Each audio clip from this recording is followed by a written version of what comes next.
I think that best prospect available, probably the way to go here. There's going to be some good players on the board.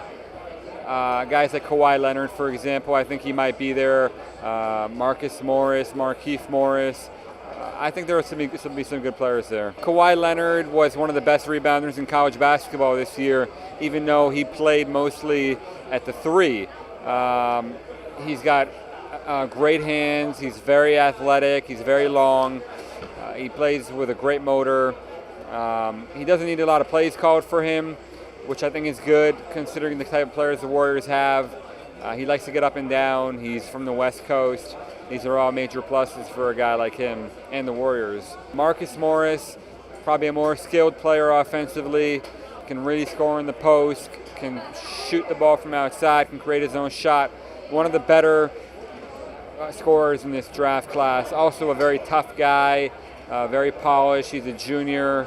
He comes, in ready to play right away, which is a big advantage.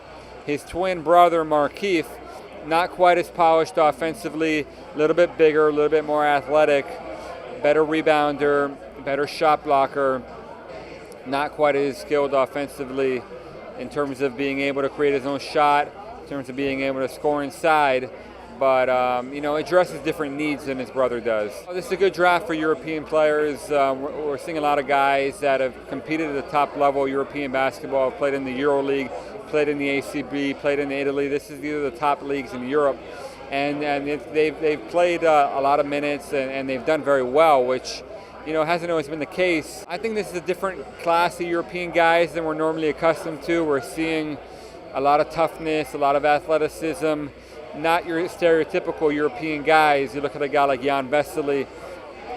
He's a freak athlete, and he's not a shooter at all. So not what you usually think of when it comes to European guys. Defense for him is first.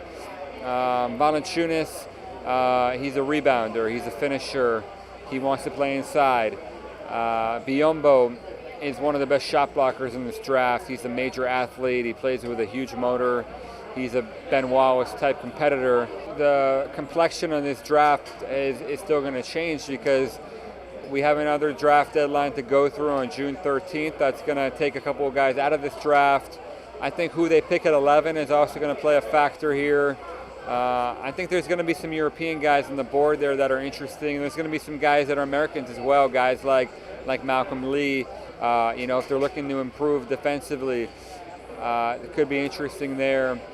I think it's kind of, at 44 to be looking at filling needs is a little bit tough.